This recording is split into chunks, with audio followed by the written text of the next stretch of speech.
Everything's recorded. I'm coming across okay, I assume. Loud and clear.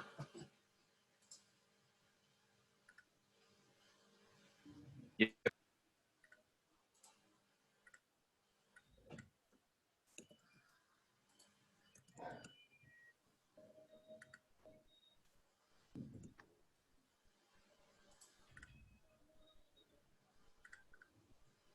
I'm not going to, basically what I wanted to do tonight was just hit on a couple things that are some things that have been in the lecture, a couple of the posted lectures, and also just hit a couple points in a couple areas. I know that, whoops, hold on a second. I just wanted to make sure that the recording's happening. Okay, sorry about that.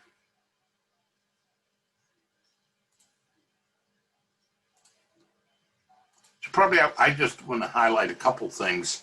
I'll just run over the assignment this week, just to make sure everyone has it. What I've asked you to do is that SSS software case. And what I listed in the assignment is only the items you really need to address. And I want that turned in by Thursday night.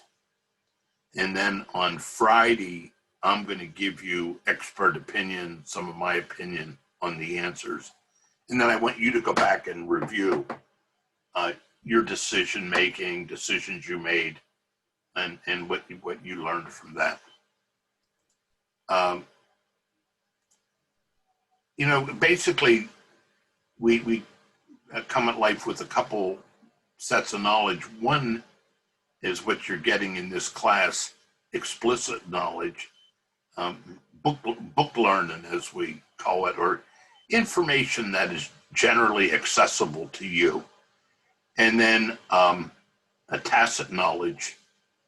It's highly personal in nature. It's based on your experience that you have. And sometimes you might call this instinct.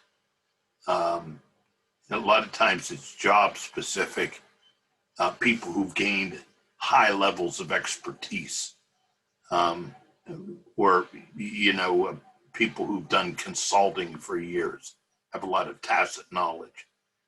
And sometimes that we refer to that as almost instinctual. You kind of see a situation and almost know what to do.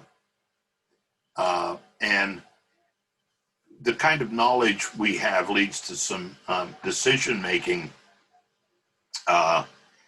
If we have expert knowledge about, and we're faced with a problem or a decision, it really leads to what sometimes is called programmed learning.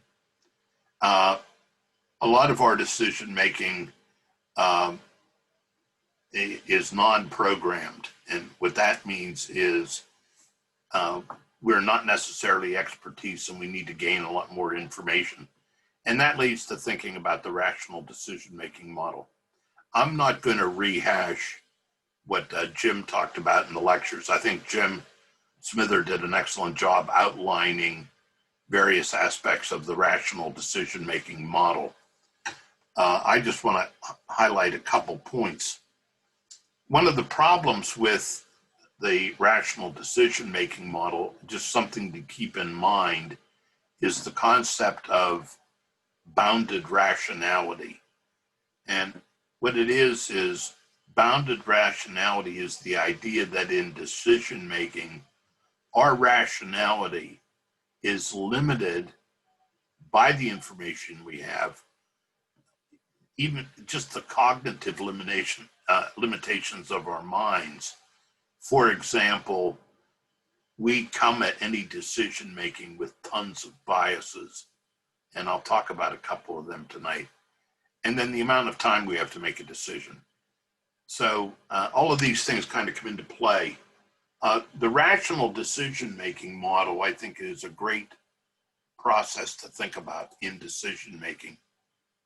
and just quickly with uh, with what I'm showing you on these charts, and I'll make these charts available for you, are some of the aspects of saying defining the problem, but there's also constraints. And if you listen to Jim, he talked about the notion of problem framing.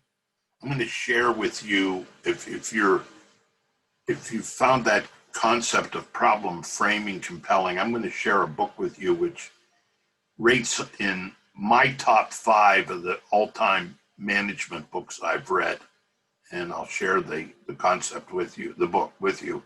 It really helped me understand organizations and problem solving. But defining the problem is probably the most difficult part of decision making. Generating alternative solutions. There's tons of alternatives out there. Let's say you were picking a college to go to for an MBA. Well, you probably couldn't check every single alternative out there. But there are some, and so sometimes some of the constraints are just finding the right alternatives. And sometimes we don't even know some of the alternatives. And a lot of times when we look at alternatives in a decision making, we pick the first one that looks pretty good. And that's a problem. Then you evaluate and select an alternative, and then finally implement and evaluate. And a lot of times that implementation and evaluation has to do with, do you really stick with the decision you made, or do you change it? And I'll comment on a couple of those things as we go along. So in the rational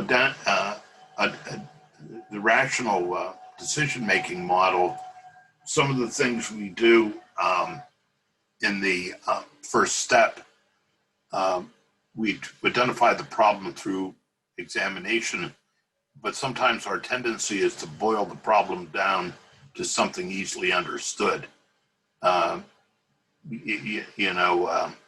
We all look for simple solutions.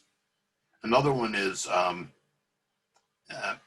we develop an exhaustive list of alternatives. That's part of the rational decision making. But a lot of times we have a tendency to come up with just a few that are familiar or similar to what was being done. And evaluation of alternatives. A lot of times, instead of putting the alternatives out, we evaluate each one as soon as we think of it. Using accurate information, sometimes we use a lot of distorted information. And in the rational decision making, we want to pick the best. And a lot of times we pick the first acceptable. So those are just some of the issues to think about in the rational decision making model.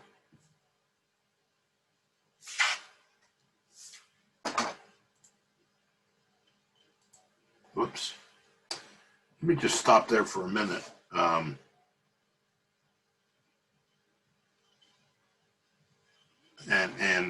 see if any of you have any questions on this or on a couple other things. If not, I'm going to talk a little bit about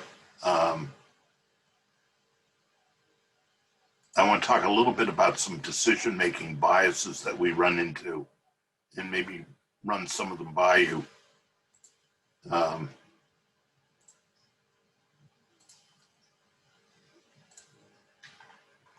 Some of the common biases, the confirmation bias, which is we tend to get information that confirms our thinking already.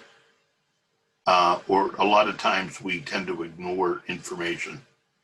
This is, if you're watching any of the talk shows these days, this is what everyone talks about. Everyone is looking to their certain TV station or certain cable channel to get their news. And what's happening is we tend to love watching those shows that agree with us. That's the confirmation bias at work. When we're making decisions, a lot of times we tend to only look at those things that kind of go along with what we like. A lot of times, another big bias that we have is the availability bias, availability heuristic. You know, if I asked you the question, do you think more people die in the U.S. each year of auto accidents or stomach cancer? What would be your initial reaction? And most of us, a lot of us, would have the initial reaction of car wrecks. And one of the reasons is that we see car wrecks on TV all the time. That information is constantly available to us. And we tend to then extrapolate what's available to us and make general rules about it. You don't read much about stomach cancer, but the stomach cancer is extremely much higher rate than auto accident. Anchoring is another bias that we have in looking at decisions where, and this is one in business that we understand, when we hear a number, that number tends to anchor us. And even a number that might not be related to, might not even be related to what we're thinking about. Things like you're limited to only 4 of these per customer. Chances are people are going to tend to buy up to 4 than if you just had items for sale. So it's our tendency to stubbornly cling to a number once we hear it. And there's some incredible studies around this. If I mention a number and then follow with a totally unrelated question, that number is going to be in your head, and you're going to, if I mention the word like 5 million, and then ask you what is the population of Russia, a couple minutes later, that 5 million is going to anchor your thinking, just the way we are. So numbers have that way of doing it. Another one is the halo effect. We tend to do this in both positive and negative ways. If someone is very, very good at one aspect of their job, we tend to think of someone as being excellent in everything they do. Or conversely, if there's someone that does something we don't like or performs in a way that we don't like, we tend to evaluate all of their performance on that one negative characteristic. It's called the halo effect. Another biggie is the sunk cost fallacy, throwing good money after bad. That's like the gambler who is playing blackjack and just losing and saying, hey, I've got to win, and keeps throwing more money in at sunk cost. Or I wonder if Carson Wentz, or I wonder if I shouldn't use this as an example, but I will. Some people are wondering if the Eagles are hanging on to Carson Wentz because he was the first round draft. And we have to keep him on the team because he's the first round draft and we have all this money in press. And we have a tendency to, when we throw money after a big project, to keep throwing more money after the project. That's just the nature of the beast. Sports is a good example of that. You know, if you were a first round draft pick in the NFL and you're brought into the team, and then there's a walk on that totally outperforms you in the preseason, chances are the team's going to keep that first round draft and pick it. Now that's the sunk cost fallacy. It's once you invest in something, you don't want to abandon it. And there are tons of examples of this that happen. So that's a bias we tend to have. Another one is a loss aversion. It's our tendency to strongly prefer avoiding losses over acquiring gains. Research shows that if someone gives you $10, you will experience a small boost in satisfaction. But if you lose $10, the loss that you get in satisfaction will be greater than the joy you felt at getting it. So we're wired to feel very protective of things we own, and we tend to overvalue items that we own. I have a couple examples of that.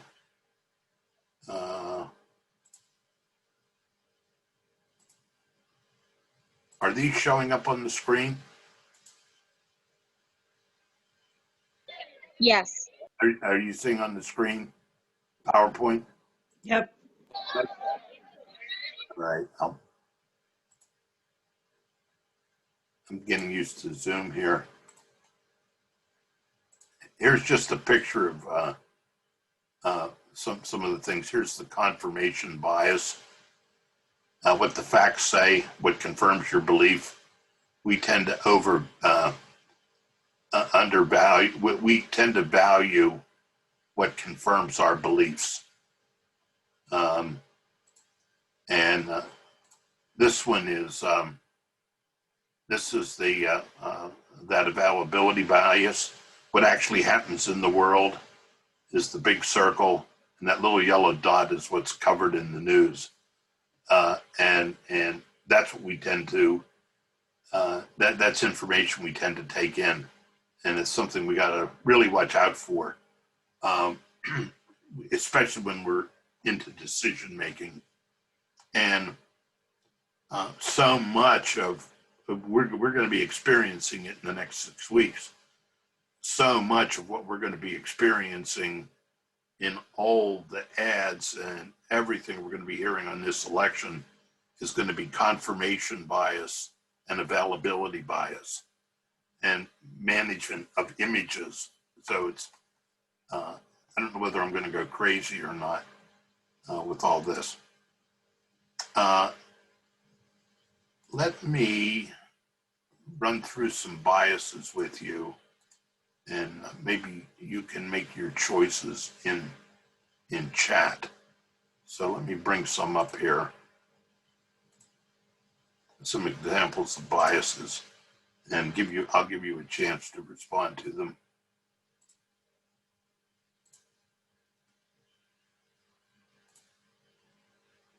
So the first one is, if you can read that,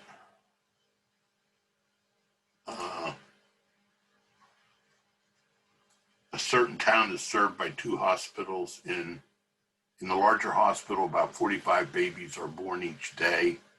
And in the smaller hospital, about 15 babies are born each day. Although the overall proportion of boys is about 50%, the actual proportion at either hospital may be greater or less than 50% on any given day. At the end of a year, which hospital will have the greater number of days on which more than 60% of the babies born were boys? The larger hospital, the smaller hospital, or neither? So think about what your answer is. Okay, the larger hospital, 45 babies are born each day.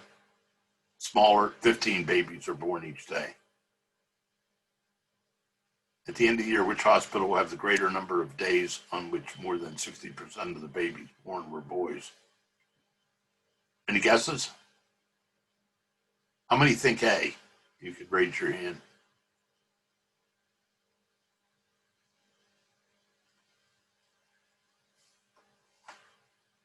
How many thinks B? Anyone want to venture an answer? Any C people?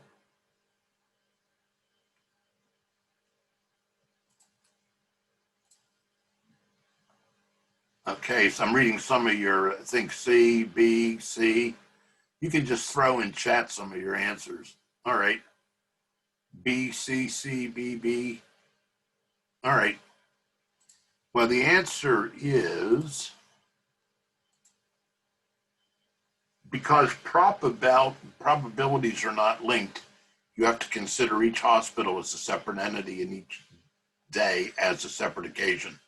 Thus, there is no equally likely probability in each hospital that hospital on that day there will be more than 60% who are born are boys. So basically, we hear words like larger and smaller, and it tends to impact on some of our thinking. A cab was involved in a hit and run accident. 2 cab companies serve the city. The Green, which operates 85% of the cabs, and the Blue, which operates the remaining 15%. A witness identifies the hit and run cab as Blue.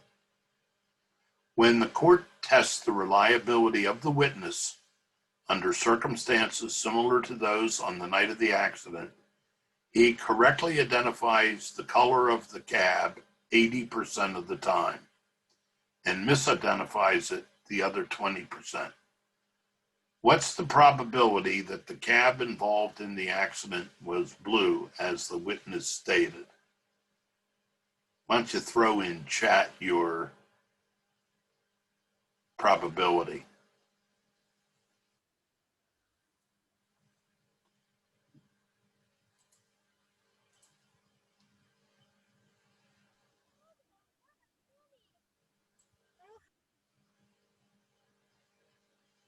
So what's the probability that the cab involved was blue? Okay, so I'm getting a lot of 80%, 65. All right. It's interesting. Whoops. It's 12%. And the probability that the cab involved in the accident was blue is 12%. 15% of the cabs are blue, and the person can identify cab color correctly 80% of the time. So it's 80% times 15%. This question requires that you think about underlying probabilities and is a good example of the impact of availability bias on decision making, since most people will say there's an 80% probability the cab is blue. So, again, it's kind of that availability of information that's out there.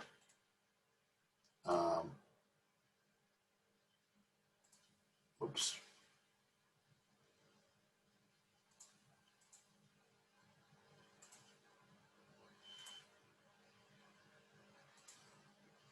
All right.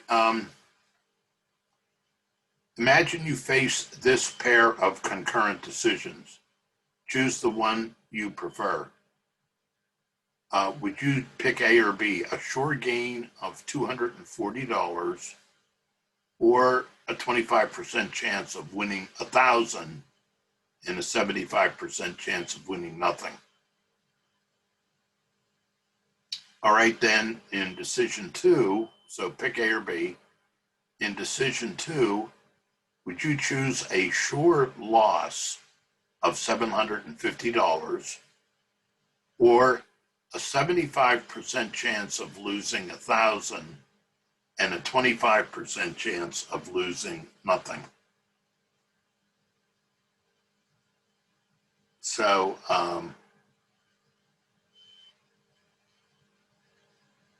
which one would you take between the first one and the second?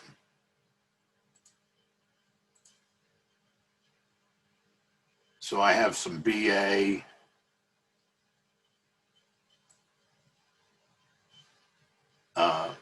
AB, AD, AC.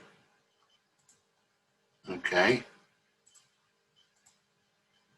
Most people pick A and D, not realizing that statistically, all four of these choices are equal. This is the next example of framing, where the way in which a question is asked influences the decision a person makes. When questions were framed positively, a sure win, people were less likely to take risks. But when people were framed negatively, a sure loss, people were more likely to take risks, even if the risks in both cases were the same. So, again, some of that loss aversion and risk. You've decided to see a Broadway play and have bought a $100 ticket. As you enter the theater, you realize that you've lost your ticket. You can't remember the seat number, so you can't prove to the management that you bought a ticket. Would you spend $100 for a new ticket? Yes or no? Would you spend that $100 for a new ticket?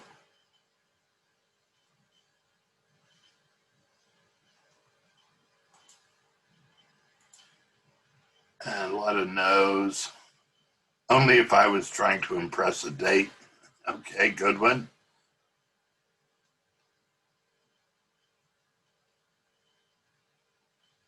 All right, I'll give you a second scenario.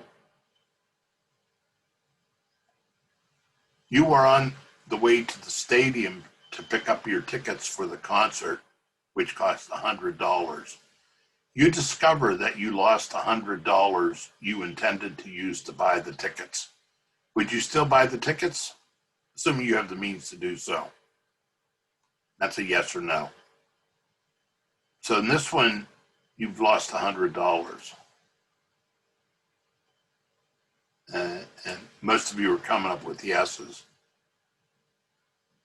Most people will answer no to the first situation, but yes to the second. Both choices are the same. Buying the same ticket twice versus buying one ticket and losing the money. That whole notion of escalation of commitment, sunk costs.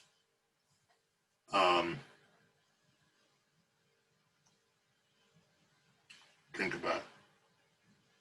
All right, we've done enough of these. I'll make these available to you. And I want to just go through one final,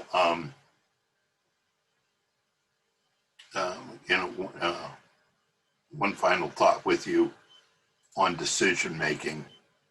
And then I wanted to share with you some thoughts on emotions and decision making.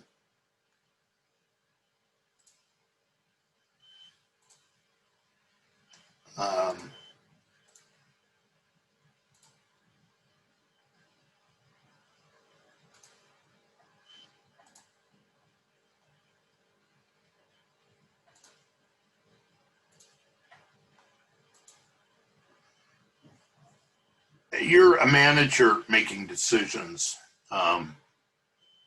And I think this is a good way to think about decision making, especially if you're with a team of people. And let's say you're in a management position.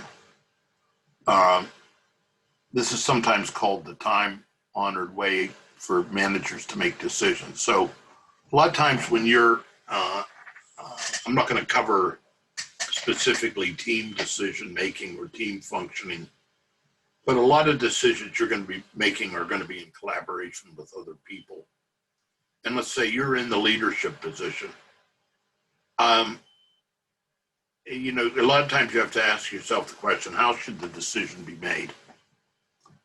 And the more autocratic or authoritarian mode is you make the decision and tell people, hey, here's the decision. I expect you to carry it out.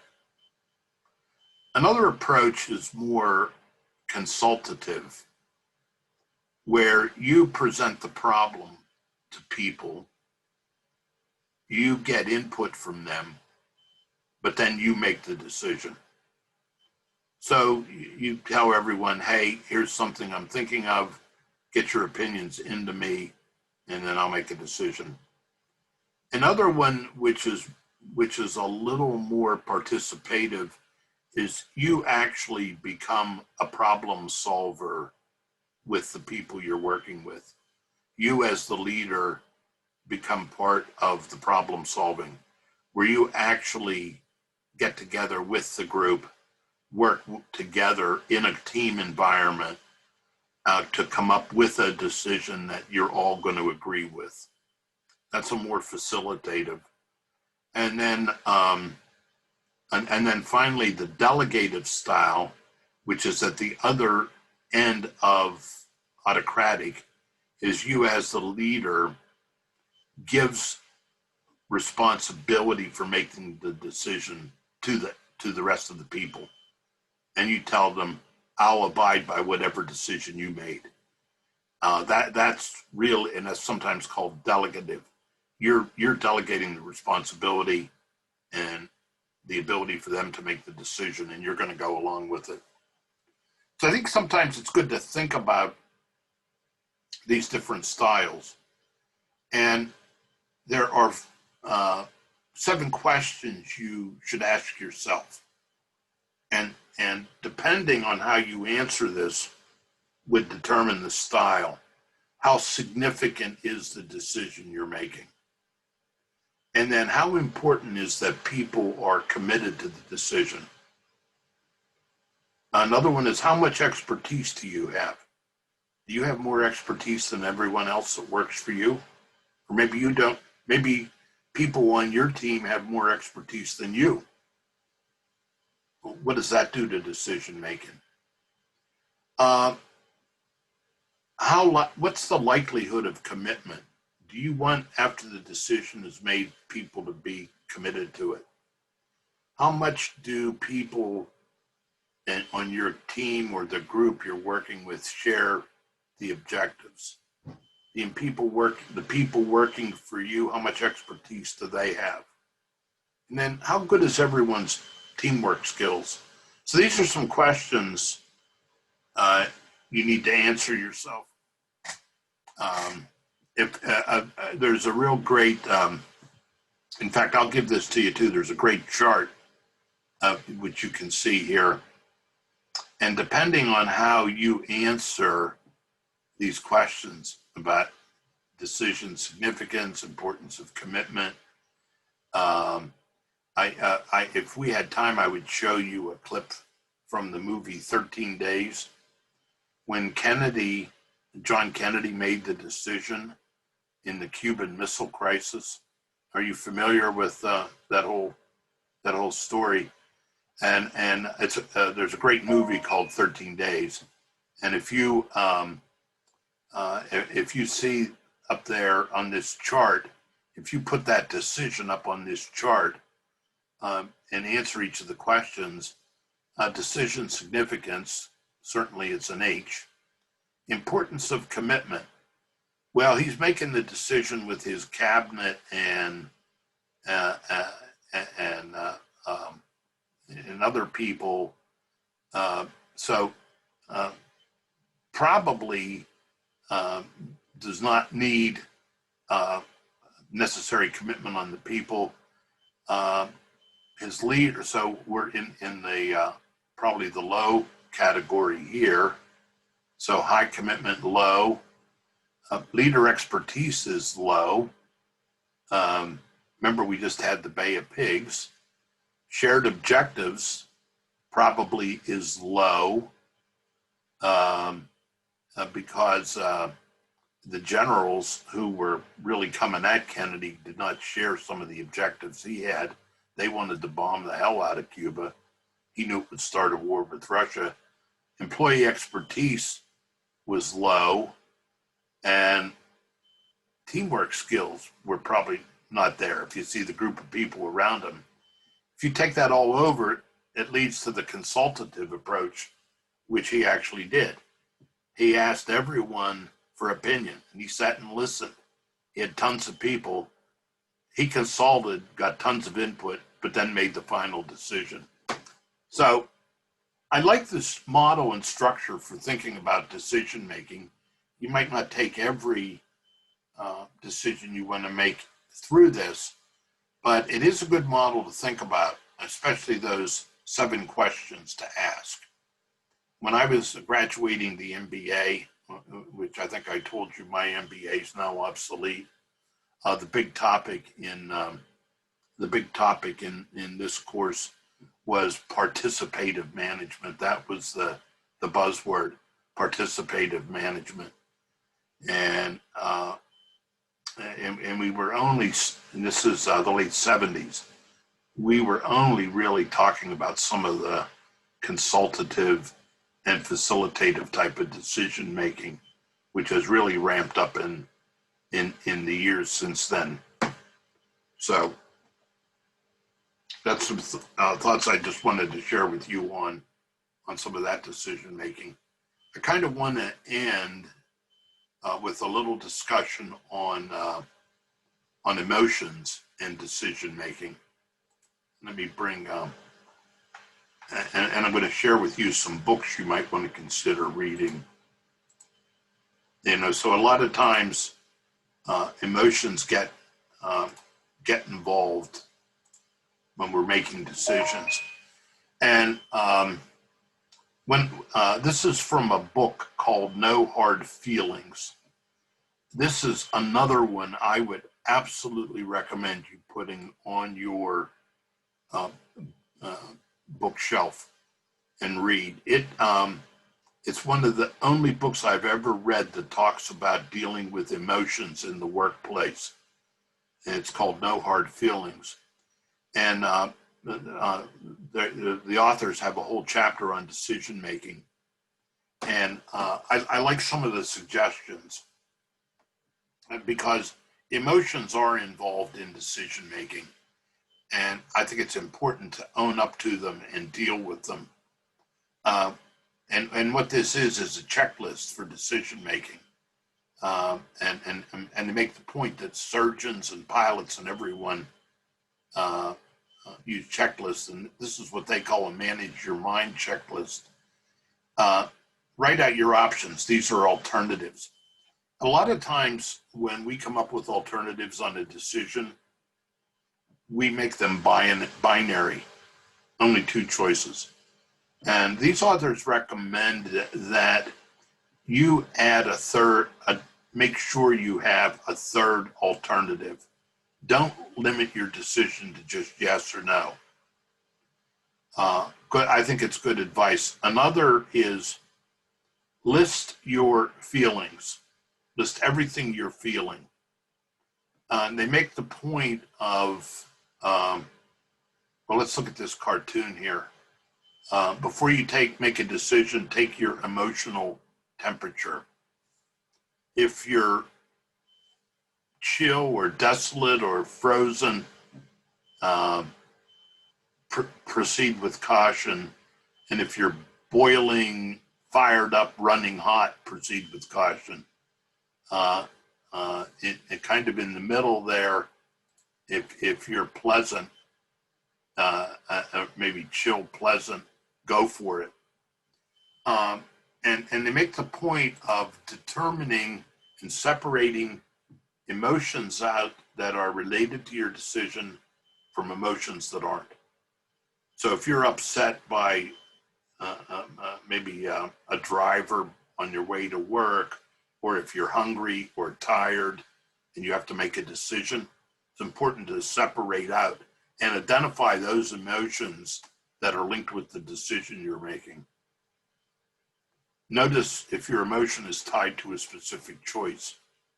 Uh, what are you most excited about when you imagine picking option A, or what are you afraid of when picking B? So um, really take an inventory of emotions where you're at in decision making. That little bit about mindfulness that I was talking about. Ask what, not why. Compare the expression, why are you afraid, to what are you afraid of? You can easily answer the first question with a self-pitying platitude, because I never try anything new. But the second forces you to address your specific feelings about the decision at hand. So, why questions draw us to our limitations? What questions help us see our potential? Why questions tend to stir up negative emotions? Why questions tend to be evaluative in nature? You ever notice if your mother or your significant other said, "Why are you late?" That has a certain evaluative ring to it. Or, why weren't you on time? There's a certain evaluation to that why question. Why do you feel that way? Run your thinking by another person, mentor, colleague. I think it's good advice on decision making. Verbalizing your thought process to another person forces you to synthesize the information you've been collecting. Other person can help you identify biases, and then make the decision. After completing the above steps, you should be able to roll out a fair number of options and confident you're making the best decision you could. So this is just some things to think about in making many decisions you have to make. If you have a lot of choices, here's just some ideas on narrowing choices, limit your choices, don't rush through a final decision. So I'll make this handout available to you. And then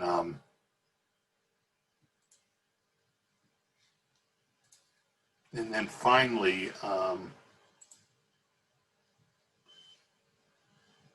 let me share with you. Let me hold a second. I have a cartoon I was going to put up there.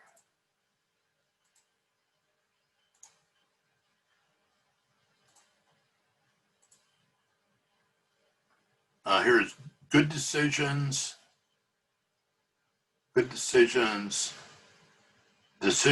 made while mad, writing an angry email to your boss, decisions made while sad, eating peanut butter out of the jar, and good decisions.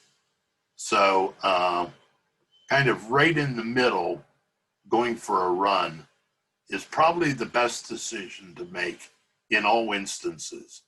If you're mad, sad, etc. So,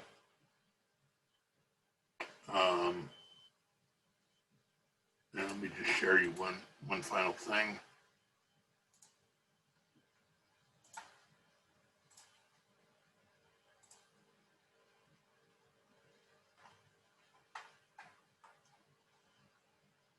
Here's a book.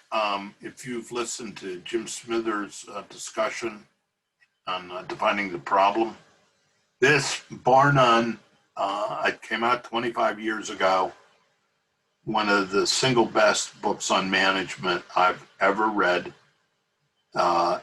Really made a significant impact on how I look at organizations and organizational situations. It's called Reframing Organizations, Bowman and Deal. You could probably get, it's in its 6th edition. You can probably pick up any edition.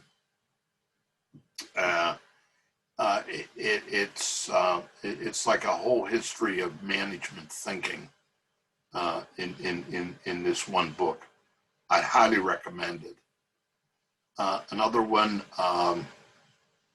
here's the book I was just talking about, No Hard Feelings. The Secret Power of Embracing Emotions at Work. I mean, it's really an excellent read, a fun read. One of the authors likes to tell stories through some cartoons, as you can tell. And then here's a book I just finished. By the way, I belong to a group called the Big Idea Club. It's people like Malcolm Gladwell and Adam Grant and some different thinkers like that. And they send me about 8 to 10 books a year of some thinking that's out there. This one is called The Biggest Bluff. It's Maria Konnikova. She was a PhD psychologist who wanted to find out about decision making and also chance. How much she's trying to figure out how much of her future can she control. It's all around that locus of control issue. What is within my control? What is without it? She decided that the best way to study that decision making in uncertainty and trying to control, and she said, if I get enough skill and develop skill, can I control things? She decided that poker would be the best way to study this. So she went out and went to one of the top poker players in the world. And the goal was for a year for her to sit at the World Series of Poker in Las Vegas. Well, it's really a fascinating read on decision making, on developing expertise and being able to make decisions. Incidentally, she went on to win a couple poker tournaments. She's probably won close to $1 million, going from zero to expert in a little over a year. So it's an interesting read on some of this. I know you have a lot of time on your hands. So those are just a couple books. This one I just read recently, but I definitely would consider this one and Reframing Organizations. All right, so that's all I have for tonight. Hope you found it interesting, or at least not too boring. And any questions before we jump off? I just had a quick question for you, Professor, about assignments unrelated to the class. I just wanted to know if you were having any difficulties opening mine, but we can talk off topic about that. All right, I can hang on a minute after class if you want. Sure. This is Ajit. I have a quick question about upcoming assignment.